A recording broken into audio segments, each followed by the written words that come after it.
Suami saya memanggil polisi ke rumah kami sendiri. Dia menangis di depan dua petugas itu, menunjuk ke arah saya. Katanya, "Istri saya tidak waras. Dia berbahaya untuk anak-anak. Tolong bawa dia pergi." Ibu mertua saya berdiri di sampingnya, ikut menangis. Adik ipar saya merekam semuanya dengan ponsel. Mereka pikir mereka sudah menang. Mereka tidak tahu satu hal. Selama 3 bulan terakhir, saya juga sedang merekam. Saya menatap polisi itu. Lalu, saya tersenyum tipis. "Silakan masuk, Pakistan." Ada satu video pendek yang ingin saya tunjukkan dulu. Halo, sahabat. Selamat datang kembali di channel ini. Tempat kita berbagi kisah-kisah kehidupan yang penuh pelajaran. Sebelum cerita dimulai, tuliskan di kolom komentar dari kota mana kalian menonton hari ini. Jangan lupa like dan subscribe supaya channel ini terus berkembang. Sekarang, mari kita mulai. Nama saya Zahira. Usia saya 36 tahun. Saya bekerja sebagai auditor keuangan di sebuah firma konsultan di kawasan Sudirman, Jakarta. Sudah 12 tahun saya berkutat dengan angka, laporan, dan jejak transaksi. Pekerjaan saya mengajarkan satu hal sederhana. Angka tidak pernah berbohong. Manusia yang berbohong. Saya menikah dengan Nolan 10 tahun lalu. Kami punya 2 anak. Ryan yang berusia 8 tahun dan Dita yang berusia 5 tahun. Kami tinggal di sebuah rumah 2 lantai di Bintaro. Rumah itu saya beli sebagian besar dari tabungan saya sendiri, jauh sebelum menikah. Dulu, Nolan adalah lelaki yang lembut. Dulu. Tapi sejak ibunya, Bu Sukma, pindah ke rumah kami 3 tahun lalu, semuanya berubah. Bu Sukma membawa serta anak bungsunya, Laras, adik ipar saya yang berusia 29 tahun. Sejak hari mereka datang, rumah saya tidak pernah terasa hangat lagi. Bu Sukma adalah perempuan berusia 62 tahun, dengan tatapan yang selalu menilai. Dia datang dengan alasan ingin dekat dengan cucu-cucunya. Tapi saya tahu, sejak awal, ada sesuatu yang lain di balik senyumnya. Dia bukan tipe nenek yang memeluk cucu. Dia tipe perempuan yang menghitung, yang mengukur setiap orang dari seberapa berguna mereka untuknya. Laras lebih buruk lagi. Di usia 29, dia tidak bekerja, tidak menikah, dan hidup sepenuhnya dari belas kasihan kakaknya. Hari-harinya dihabiskan dengan menonton drama, berbelanja daring, dan menjadi telinga serta mata ibunya. Apapun yang saya lakukan, Laras melaporkannya pada Bu Sukma, seringkali dengan tambahan bumbu yang membuat saya terlihat buruk. Sejak mereka datang,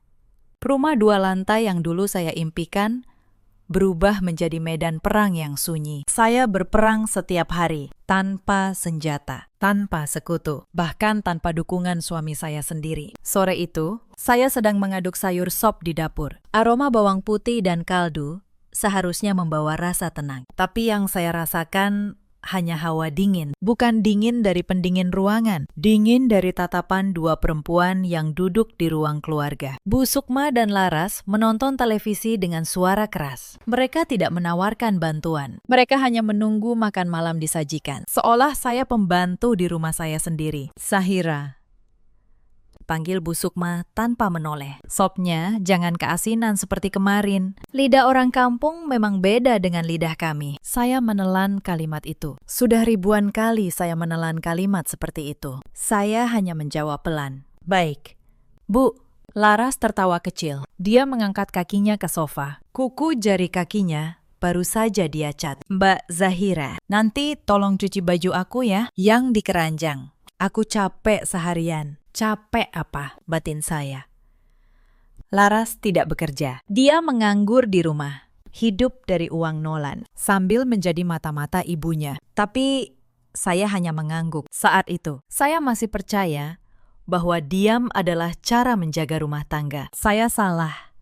Diam bukan menjaga. Diam hanya membuat mereka semakin berani. Malam itu, saat Nolan pulang, saya berharap dia membela saya. Saya menceritakan bagaimana ibunya menghina masakan saya di depan anak-anak. Nolan hanya melepas dasinya. Dia tidak menatap saya. "Ibu sudah tua, Zahira," katanya datar. "Mengalah sedikit kenapa sih? Kamu ini istri, harusnya bisa mengurus rumah dengan baik." Saya terdiam. 10 tahun pernikahan, dan suami saya berdiri di pihak ibunya, bahkan tanpa mendengar cerita saya sampai habis. Saat itu, ada sesuatu yang retak di dalam dada saya. Pelan, tapi dalam. Saya mencoba mengingat Nolan yang dulu. Lelaki yang menjemput saya, hujan-hujan saat mobil saya mogok. Lelaki yang dengan bangga mengenalkan saya pada teman-temannya sebagai auditor hebat. Kemana perginya lelaki itu? Saya tidak tahu kapan persisnya dia berubah, tapi saya tahu.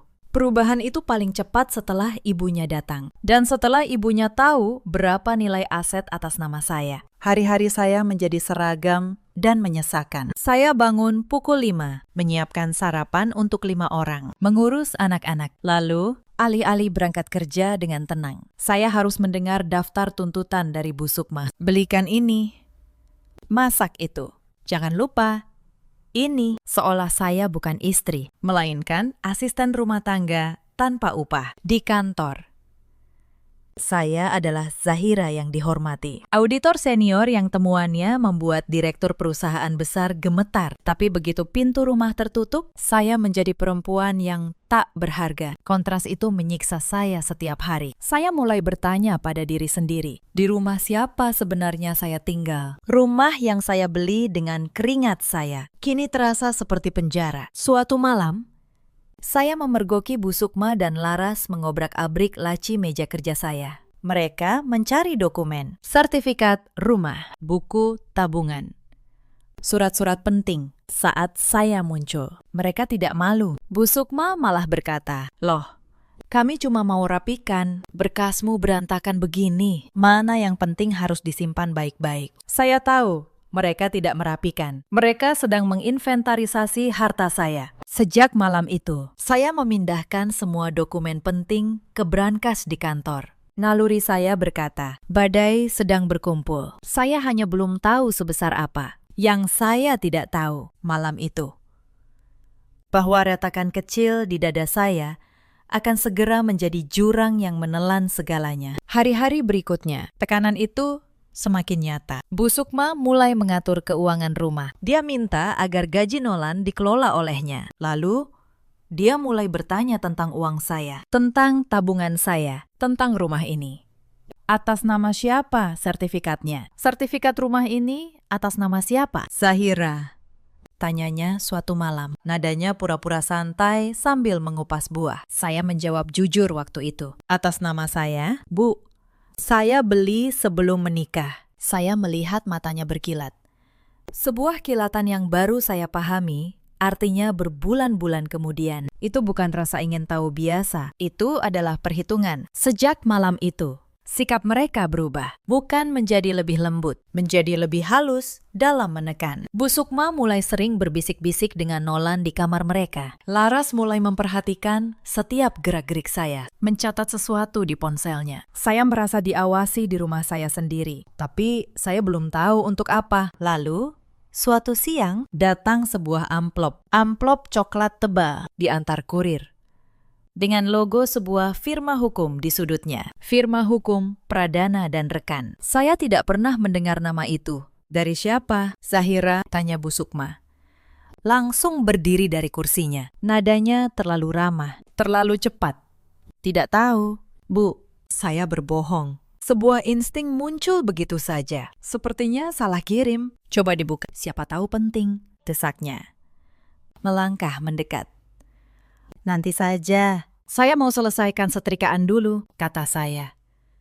Memeluk amplop itu erat. Saya berjalan cepat ke kamar, mengabaikan tatapan tajam dari belakang punggung saya. Di dalam kamar, saya mengunci pintu. Jantung saya berdebar. Saya merobek segel amplop itu dengan tangan gemetar. Di dalamnya ada tumpukan dokumen hukum. Surat pengantar di halaman pertama ditujukan langsung kepada saya, lengkap dengan nama ayah saya. Surat itu dari pengacara yang mewakili seorang kerabat jauh dari pihak ibu saya. Kerabat yang bahkan saya tidak tahu pernah ada. Nama beliau disebut, tapi saya tidak mengenalnya. Beliau baru saja meninggal dunia di luar kota. Dan bagian berikutnya membuat napas saya tercekat. Saya adalah satu-satunya ahli waris yang ditunjuk. Seluruh aset milik almarhum diwariskan kepada saya. Tidak disebutkan angkanya, hanya tertulis seluruh aset bernilai tinggi, bergerak maupun tidak bergerak. Saya membaca paragraf itu 3 kali. Warisan. Untuk saya. Ini pasti kesalahan, pikir saya. Keluarga saya bukan keluarga kaya. Ibu saya sudah lama meninggal, dan beliau tidak pernah bercerita soal kerabat berharta. Saya sedang membolak-balik dokumen itu, mencari di mana letak kekeliruannya. Ketika saya merasakan hawa dingin di tengkuk, perasaan seperti sedang diawasi. Nolan berdiri di ambang pintu. Pintu yang tadi saya kunci, kini sedikit terbuka. Entah sudah berapa lama dia berdiri di sana. Pulang cepat, tanya saya. Berusaha menyembunyikan getaran di suara. Saya buru-buru melipat surat itu. Rapat dibatalkan. Jawab Nolan datar. Matanya tidak menatap saya. Matanya tertuju pada amplop coklat di atas meja rias. Surat apa itu? Bukan apa-apa. Saya berbohong lagi. Hanya tawaran kartu kredit. Nolan berjalan masuk.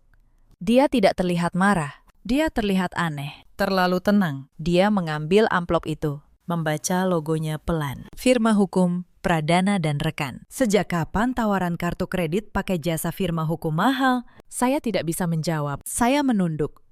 Nolan menatap saya, dan ada kilatan aneh di matanya. Bukan marah, bukan penasaran. Itu lebih mirip kepastian. Seolah dia sudah menduga surat seperti ini akan datang. Paling juga penipuan, katanya. Meletakkan kembali amplop itu. Orang seperti kamu mana mungkin dapat surat dari pengacara. Sudah.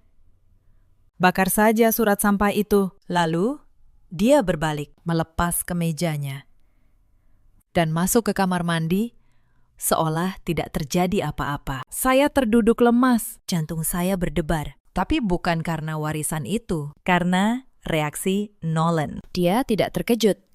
Dia tidak penasaran, dia justru meremehkan dan menyuruh saya membakarnya. Sebagai auditor, saya tahu satu pola. Orang yang menyuruh menghancurkan dokumen adalah orang yang takut isi dokumen itu. Nolan tahu isi surat ini, dan dia tidak ingin saya mengetahuinya. Malam itu, saya pura-pura percaya pada kata-katanya. Saya menyimpan dokumen itu di dasar lemari, di bawah tumpukan kain batik lama. Saya tahu, mulai detik itu, saya harus berhati-hati. Sesuatu yang besar sedang terjadi, dan saya sendirian. Saya memutuskan untuk melakukan apa yang paling saya kuasai, menyelidiki. Diam-diam, keesokan harinya, saya pura-pura pergi belanja. Saya menelpon firma hukum yang tertera di surat itu. Saya bicara dengan seorang pengacara muda bernama Pak Bintara. Saya menjelaskan siapa saya. Yang dia ceritakan membuat tangan saya dingin. Almarhum kerabat saya ternyata sudah lama tahu kondisi keluarga ibu saya. Beliau sengaja menunjuk saya sebagai ahli waris tunggal dengan satu syarat dalam surat wasiat. Aset itu hanya boleh diserahkan langsung ke tangan saya, bukan ke suami, bukan ke pihak keluarga lain. Hanya saya,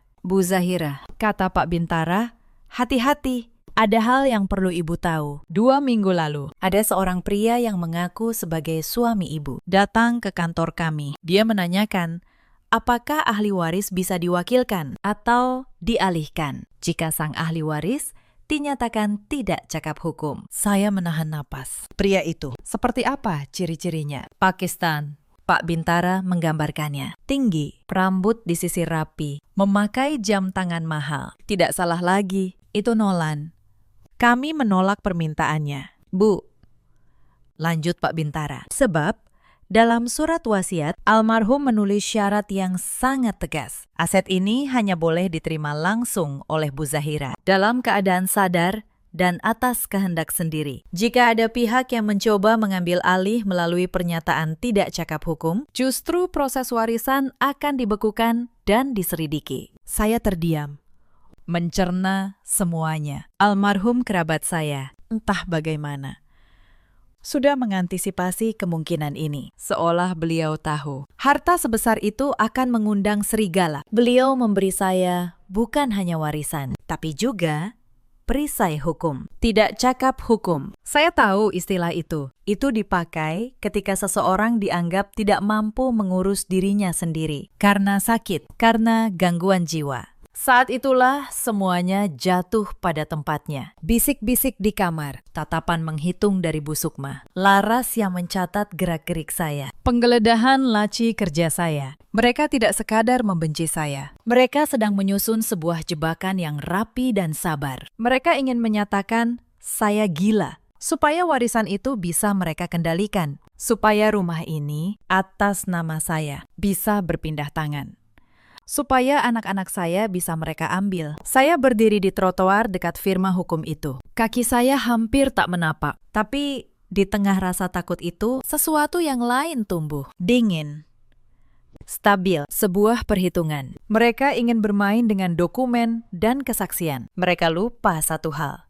Itulah dunia saya. Saya menghabiskan 12 tahun membaca jejak, menyusun bukti, dan menemukan kebohongan yang dikubur dalam angka. Jika mereka ingin perang dokumen, saya akan beri mereka perang dokumen. Tapi mereka tidak akan tahu sampai semuanya terlambat. Pak Bintara setuju membantu saya. Dia menyarankan satu hal yang akan menjadi kunci. Saya harus mengumpulkan bukti. Bukti bahwa saya waras. Bukti bahwa merekalah yang menyusun konspirasi. Dan saya harus melakukannya tanpa membuat mereka curiga. Mulai hari itu, saya menjadi aktris terbaik di rumah saya sendiri. Pertama, saya harus tahu apa rencana mereka secara persis. Saya butuh telinga di dalam rumah. Malam itu, saat semua tidur, saya membeli sebuah perekam suara kecil secara daring. Dikirim ke kantor saya, bukan ke rumah. Saya juga membuat sebuah akun penyimpanan awan yang hanya saya yang tahu kata sandinya. Perekam pertama saya sembunyikan di bawah meja ruang keluarga, tempat mereka sering berbisik. Hari berikutnya,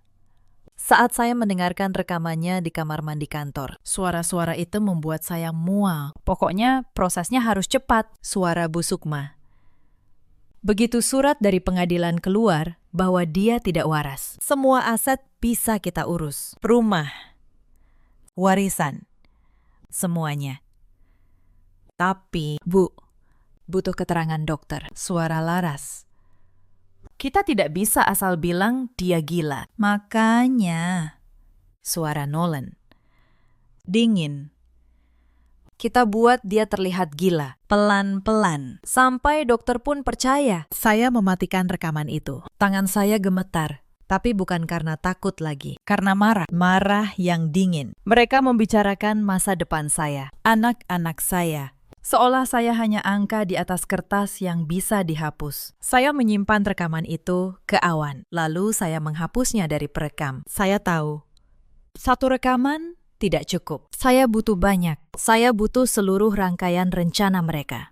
Dari awal sampai akhir, terekam jelas dengan suara mereka sendiri. Hari-hari berikutnya menjadi pertunjukan dua arah. Mereka berakting menjebak saya. Saya berakting jatuh ke dalam jebakan. Mereka mulai dengan hal kecil. Suatu pagi, kunci mobil saya hilang. Saya menemukannya di dalam kulkas. Saya tahu saya tidak menaruhnya di sana. Tapi Bu Sukma berkata dengan tatapan kasihan palsu, "Aduh, Zahira, kamu menaruh kunci di kulkas lagi. Kamu kenapa sih?"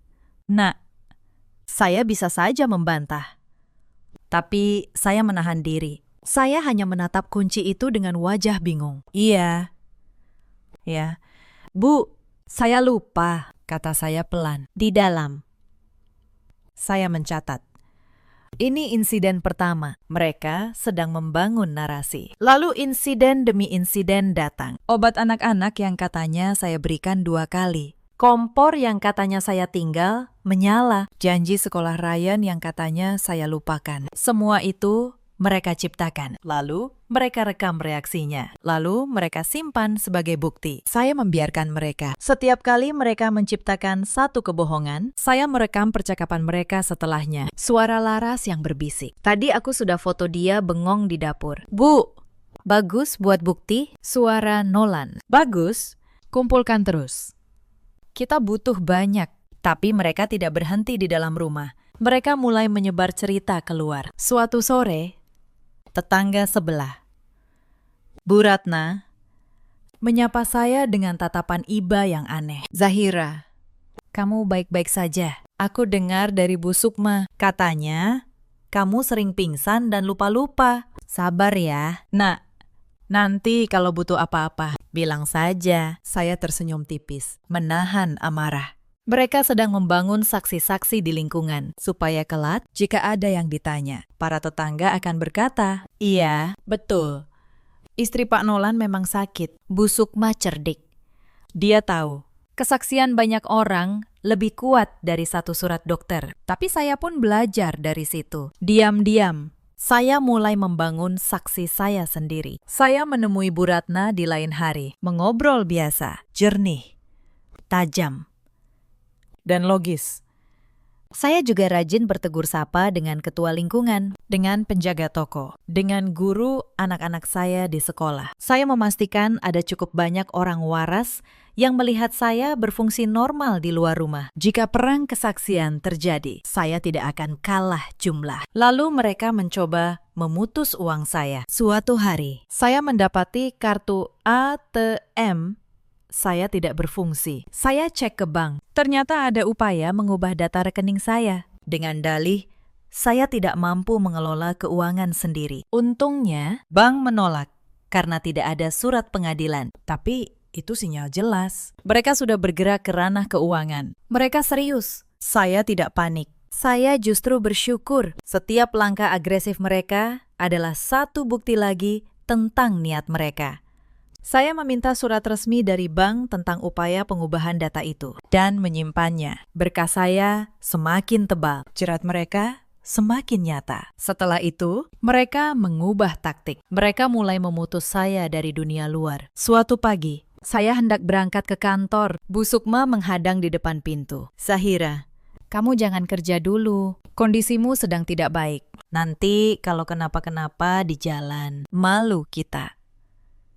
Saya tahu maksudnya. Mereka ingin saya berhenti bekerja supaya saya kehilangan penghasilan, kehilangan kemandirian, dan terjebak di rumah di bawah pengawasan mereka. Tapi saya tidak bisa membantah terang-terangan, sebab itu akan membongkar bahwa saya masih waras dan tajam. Maka saya mengambil jalan lain. Saya menelpon kantor, mengajukan cuti panjang dengan alasan kesehatan. Tapi diam-diam, saya tetap bekerja dari jauh. Saya menyimpan laptop kecil di brankas mobil.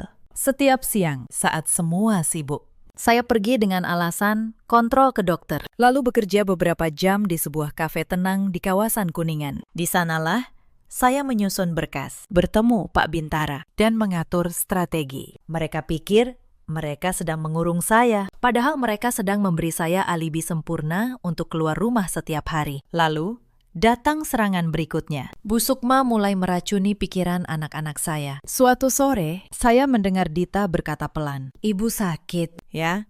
Nenek bilang, ibu suka lupa-lupa. Nanti Dita sama kakak ikut ayah saja." Hati saya hancur mendengarnya. Dari semua serangan mereka, ini yang paling kejam. Mereka memakai anak-anak saya sebagai senjata. Mereka menanam keraguan di hati bocah-bocah polos itu, supaya kelak di pengadilan, anak-anak sendiri yang berkata tidak mau bersama ibunya. Malam itu, saya memeluk Dita dan Ryan diam-diam. "Sayang, dengar ibu," bisik saya.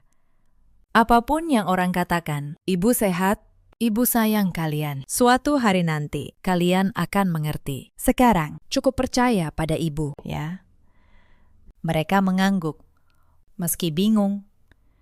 Saya tahu, saya tidak punya banyak waktu. Setiap hari yang berlalu, racun di pikiran anak-anak saya semakin dalam. Saya harus mempercepat semuanya. Beberapa hari kemudian, Nolan datang membawa kabar yang ingin saya pancing sejak awal. "Zahira, besok kita ke dokter." "Dokter, kenalan ibu, biar kondisimu diperiksa," katanya. Suaranya penuh perhatian palsu. Inilah jebakan inti mereka. Dokter kenalan yang sudah diatur, yang akan menulis surat keterangan bahwa saya mengalami gangguan jiwa. Surat itulah yang mereka butuhkan untuk membawa kasus ke pengadilan dan menyatakan saya tidak cakap hukum. Tapi saya sudah siap. Saya pura-pura takut, pura-pura menolak, lalu pura-pura pasrah. Baik, kata saya lemah di dalam. Saya tersenyum. Sebab sebelum janji itu, saya sudah memiliki surat keterangan dari dokter saya sendiri. Dokter independen yang tidak mereka kenal, yang menyatakan saya sehat sempurna. Keesokan harinya, saya ikut ke klinik dokter kenalan mereka. Saya merekam seluruh percakapan dengan perekam di tas saya. Dokter itu bahkan tidak memeriksa saya dengan benar. Dia hanya bicara sebentar, lalu berkata pada Nolan, "Tenang saja, Pakistan. Surat keterangannya nanti saya buatkan sesuai kebutuhan. Seperti yang kita bicarakan, sesuai kebutuhan." Dua kata itu terekam jelas. Itu adalah bukti bahwa dokter itu bersekongkol membuat surat palsu tanpa pemeriksaan sungguhan. Saya menambahkannya ke berkas saya. Dan diam-diam, Pak Bintara melaporkan dokter itu ke organisasi profesinya, satu persatu. Mata rantai mereka justru menjadi tali yang akan menjerat mereka sendiri. Tapi kemudian, permainan mereka naik satu tingkat lagi. Dan disinilah hal terberat dimulai. Suatu malam, Nolan membawa sebuah kotak besar yang dibungkus rapi. "Aku bawa sesuatu untukmu," katanya. Duduk di tepi tempat tidur, dia tersenyum.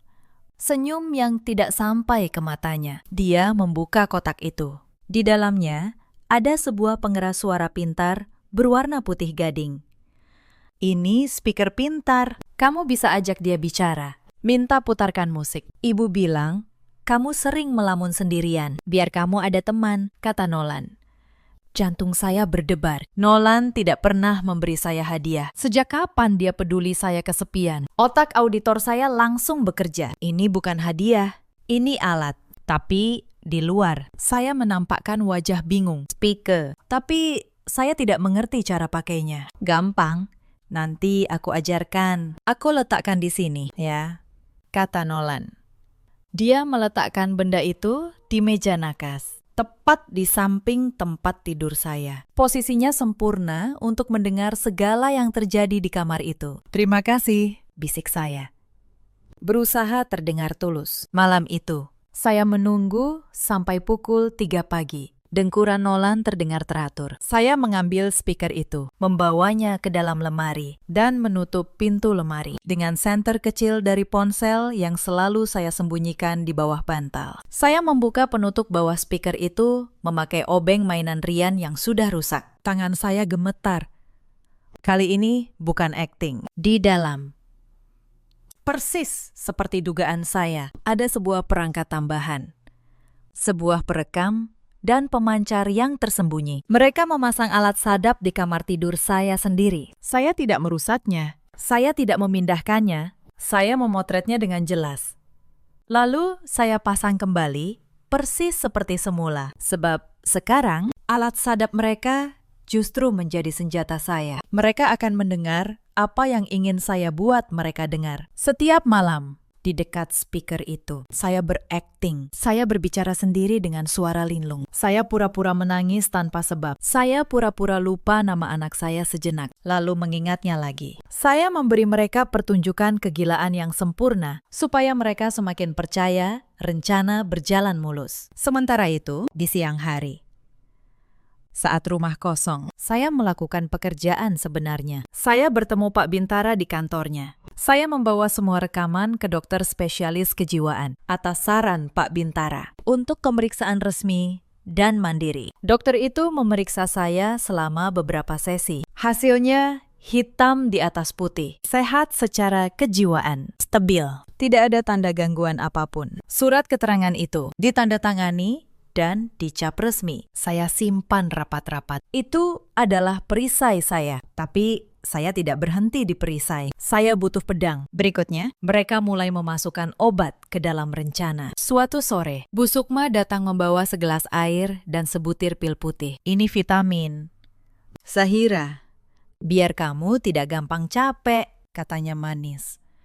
Saya tahu itu bukan vitamin. Saya pura-pura menelannya. Lalu, saat tidak ada yang melihat, saya keluarkan dari mulut dan saya simpan. Setiap pil yang mereka beri, saya kumpulkan diam-diam. Lalu saya membawanya ke laboratorium independen untuk diperiksa. Hasilnya membuat saya merinding. Pil itu mengandung obat penenang dosis tinggi, jenis yang jika diminum rutin akan membuat seseorang terlihat linglung, lemah, dan bingung. Mereka tidak hanya ingin saya terlihat gila, mereka sedang berusaha benar-benar membuat saya tampak sakit secara medis.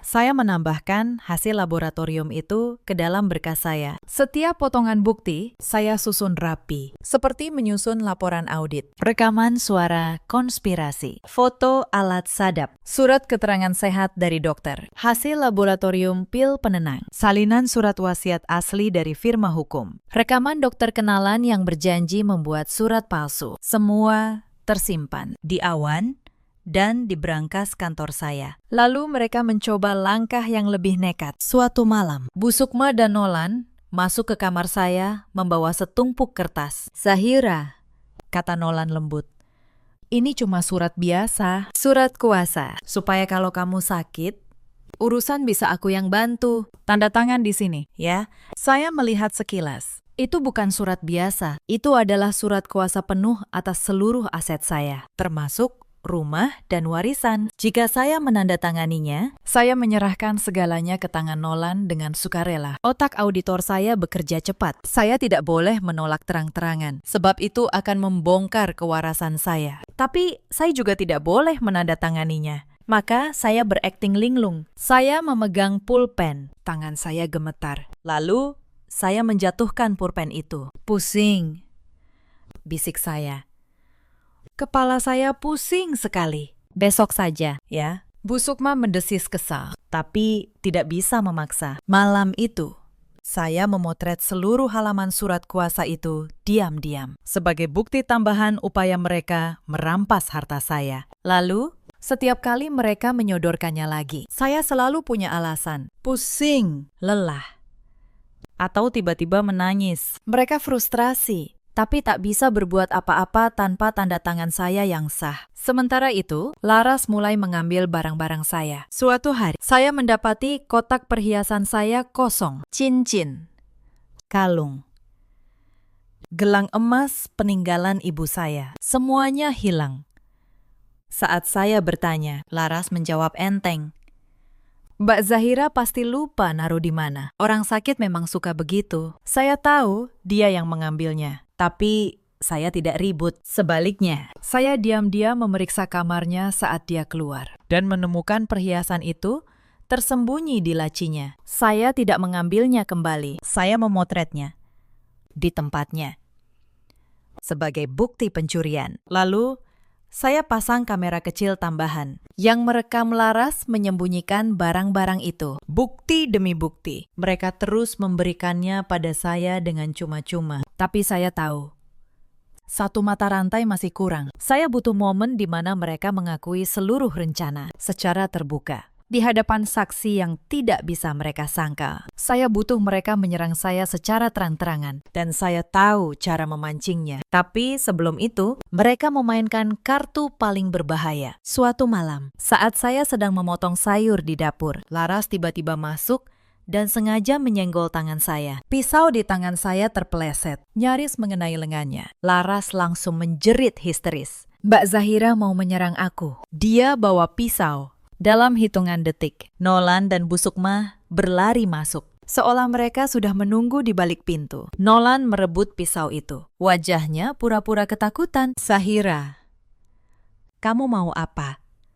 Kamu mau melukai adikku." Saya tahu persis apa yang terjadi. Ini adegan yang mereka rancang. Insiden pisau untuk membangun narasi bahwa saya berbahaya dan kasar. Laras bahkan sudah memegang ponselnya, merekam dari sudut yang membuat saya terlihat seperti penyerang. Tapi mereka tidak tahu, kamera kecil yang saya pasang di dapur sudah merekam semuanya dari awal. Rekaman itu menunjukkan dengan jelas, Laraslah yang masuk dan sengaja menyenggol tangan saya. Saya tidak bergerak menyerang sama sekali. Saya berakting gemetar, menjatuhkan diri ke lantai.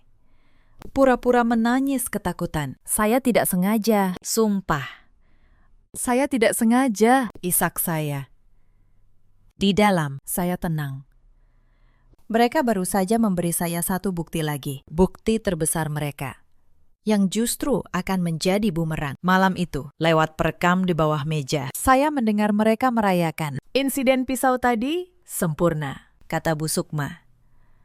Dengan ini, alasan kita memanggil polisi jadi kuat. Tinggal tunggu momen yang tepat. Insiden pisau itu menjadi pemicu rencana puncak mereka. Dan saya dengan tenang menyiapkan diri untuk babak terakhir. Saya berakting semakin parah. Saya menjatuhkan piring di dapur. 5 sekaligus. Saya menangis di lantai dengan tangis putus asa yang membuat siapapun iba. Saya membiarkan Bu Sukma memapah saya ke kamar. Membiarkan tubuh saya lemas bersandar padanya. Saat dia keluar kamar, saya membuka mata. Tidak ada air mata. Hanya ada perhitungan dingin. Mereka memakan umpan saya. Mereka percaya saya hancur. Saya mendengar mereka di ruang keluarga. Lewat perekam di bawah meja. Sudah waktunya, kata Nolan. Besok aku panggil polisi. Sekalian dengan 2 saksi. Kita bilang dia mengamuk. Membahayakan anak-anak. Begitu polisi datang dan dia ditahan. Jalan ke pengadilan terbuka lebar. Bagaimana kalau dia melawan? Tanya Laras. Justru itu yang kita mau, kata Bu Sukma.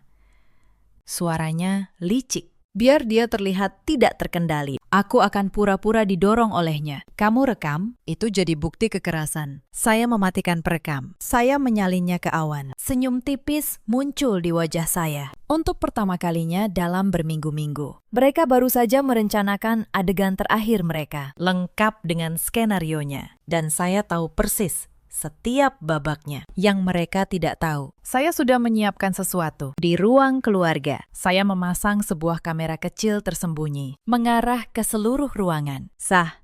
Sebab itu, rumah saya sendiri. Kamera itu terhubung langsung ke ponsel dan awan saya. Apapun yang terjadi besok pagi akan terekam dari sudut yang mereka tidak sadari. Saya juga menyiapkan satu hal lagi. Saya menghubungi seorang teman lama dari masa kuliah yang kini bekerja sebagai jurnalis. Saya tidak meminta dia meliput. Saya hanya memintanya bersiaga dengan satu pesan.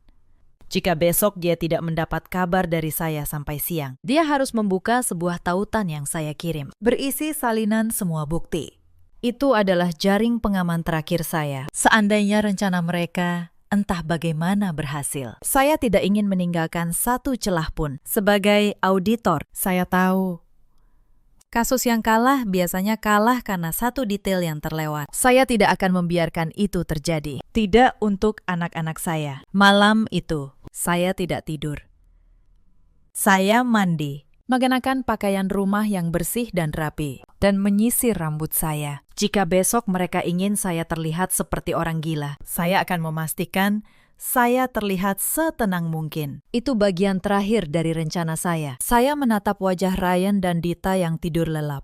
Wajah-wajah polos yang nyaris mereka rampas dari saya. Saya mengusap kening mereka pelan. Besok, bisik saya, semuanya akan berakhir. Ibu akan membawa kalian pulang ke kehidupan yang seharusnya. Saya juga menelpon Pak Bintara. Besok pagi, kata saya pelan. Tolong datang ke rumah saya pukul 7:30. Bawa salinan semua berkas. Dan tolong ajak satu rekan untuk menjadi saksi. Baik, Bu Zahira, jawabnya.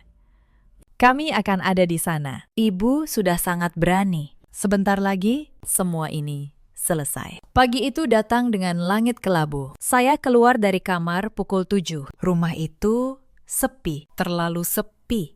Saya tahu mereka ada di sana, menunggu. Seperti pemburu yang mengintai mangsanya. Benar saja, di meja makan, Nolan, Bu Sukma, dan Laras sudah duduk. Mereka tidak sedang sarapan. Mereka sedang menunggu saya. Wajah mereka tegang. Saya melihat mereka bertukar pandang saat saya muncul. Para aktor sudah di panggung. Siap untuk pertunjukan terakhir. Saya berjalan tenang ke dapur. Pura-pura hendak membuat kopi. Jantung saya berdebar dalam irama yang stabil dan dingin. Zahira, suara Nolan memecah keheningan. Berat. Dibuat-buat berwibawa. Kita perlu bicara. Saya berhenti, membelakangi mereka. Lalu saya berbalik perlahan. Bicara apa lagi? Nolan. Aku sudah memikirkannya, kata Nolan.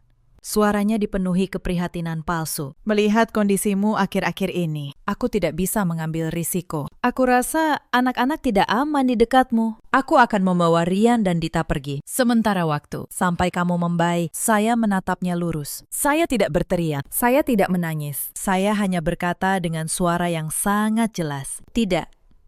Kamu tidak akan membawa anak-anak saya kemanapun. Beraninya kamu. Bentak Bu Sukma. Bangkit dari kursi. Setelah semua yang kamu perbuat, kamu hampir mencelakai cucu-cucuku. Kamu memang sudah gila. Dia berjalan mendekati saya. Saya tidak mundur. Saya hanya berdiri diam. Dan persis seperti yang sudah saya dengar dari rekaman semalam. Bu Sukma tiba-tiba menjerit. Dia sengaja membenturkan pinggulnya ke tepi meja, lalu ambruk ke lantai. Dia mendorongku. Nolan. Dia mendorong ibu, jeritnya. Aku merekam semuanya. Seru Laras. Mengangkat ponselnya. Nolan langsung mengeluarkan ponselnya. Cukup. Aku akan panggil polisi sekarang juga. Saya tidak panik. Saya hanya berdiri, menatap mereka satu persatu. Sandiwara mereka berjalan persis sesuai naskah. Naskah yang sudah saya pegang lebih dulu. Tak lama, 2 orang polisi datang. Nolan menyambut mereka dengan air mata. Dia menunjuk saya. Pakistan, ini istri saya. Dia tidak waras. Tadi dia mendorong ibu saya sampai jatuh. Dia berbahaya untuk anak-anak. Tolong, bawa dia. Bu Sukma masih duduk di lantai, mengaduh. Laras menangis sambil terus merekam. Pemandangan itu, bagi siapapun yang baru datang, tampak meyakinkan. Seorang suami yang putus asa, ibu mertua yang terluka, dan istri yang berdiri dingin tanpa air mata. Salah satu polisi menghampiri saya. Ibu, benar ibu mendorong nenek ini? Saya menatap polisi itu dengan tenang. Saya tersenyum tipis. Silakan masuk. Pakistan. Sebelum Bapak mengambil keputusan, ada satu video pendek yang ingin saya tunjukkan. Hanya butuh 5 menit. Saya melihat wajah Nolan berubah. Untuk pertama kalinya pagi itu, ada keraguan di matanya. Bu Sukma berhenti mengaduh. Laras menurunkan ponselnya. Saya mengeluarkan tablet saya. Tepat di saat itu, bel pintu berbunyi. Pak Bintara dan rekannya masuk, mengenakan setelan rapi, membawa map tebal. Selamat pagi, Pak Polisi, kata Pak Bintara. Saya pengacara dari Bu Zahira. Saya membawa beberapa dokumen yang relevan dengan situasi ini. Suasana ruangan berubah.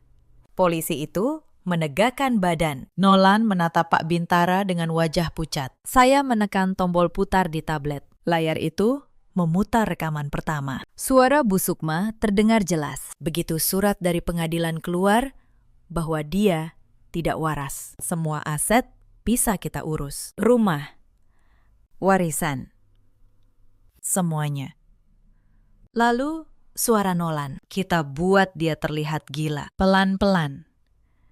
Sampai dokter pun percaya. Wajah Nolan memutih. Itu rekayasa. Dia memasukkan suara itu.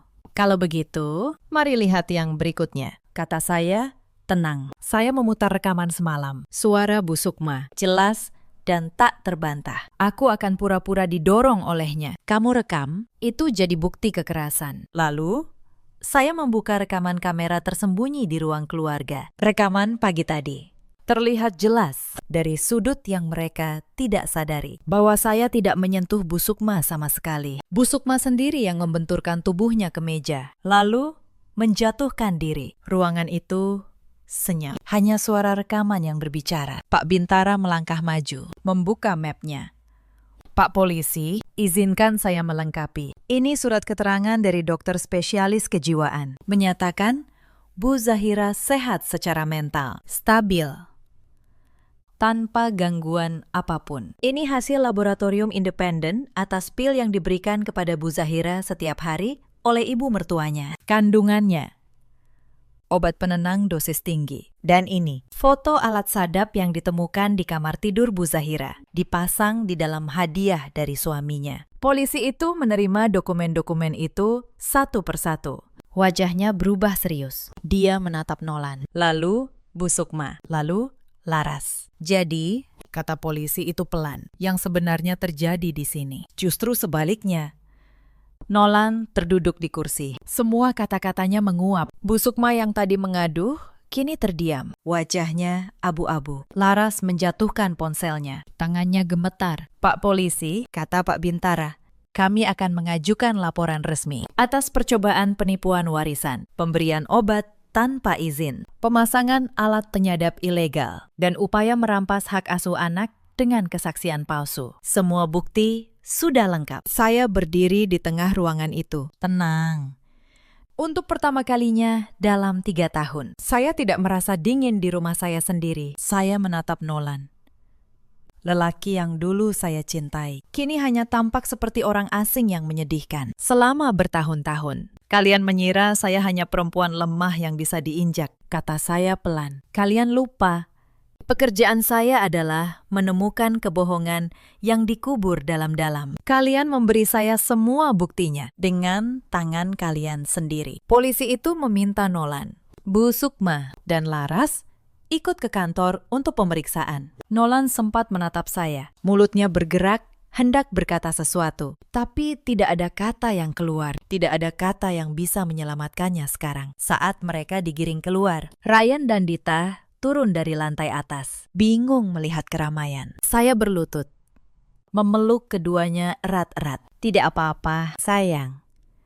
Mulai sekarang, semuanya akan baik-baik saja. Ibu janji. Proses hukum berjalan berbulan-bulan. Dengan bukti selengkap itu, hasilnya tidak terbantahkan. Nolan dan ibunya dinyatakan bersalah atas rangkaian tindak pidana. Mereka dijatuhi hukuman penjara. Laras, karena keterlibatannya, juga harus mempertanggungjawabkan perbuatannya di depan hukum. Hak asuh Ryan dan Dita jatuh sepenuhnya kepada saya. Pengadilan mengakui bahwa sayalah satu-satunya orang tua yang stabil dan layak. Rumah di Bintaro, yang memang atas nama saya, tetap menjadi milik saya dan anak-anak, dan warisan dari kerabat jauh itu akhirnya sah berpindah ke tangan saya, persis seperti keinginan almarhum. Dengan warisan itu, saya tidak berfoya-foya. Saya mendirikan sebuah usaha sendiri di bidang konsultasi keuangan. Lalu, dari keuntungannya, saya mulai mendanai sebuah program kecil untuk membantu perempuan-perempuan korban kekerasan dalam rumah tangga dan penipuan keluarga. Perempuan-perempuan yang seperti saya dulu, tidak tahu harus mengadu kemana. Program itu tumbuh perlahan. Mulanya hanya membantu 1-2 orang, lalu menjadi puluhan. Saya menyediakan pengacara,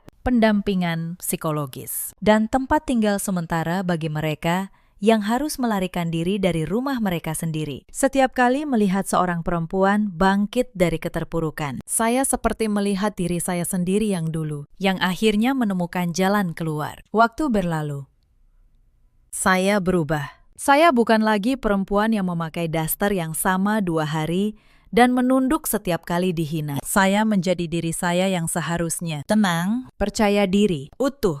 Suatu sore, saya sedang bersantai di taman belakang rumah, yang kini terawat dan asri. Ryan dan Dita berlarian di rumput, bermain kejar-kejaran. Tawa mereka memenuhi udara. Saya tersenyum, menyeruput teh hangat. Ponsel saya berdering.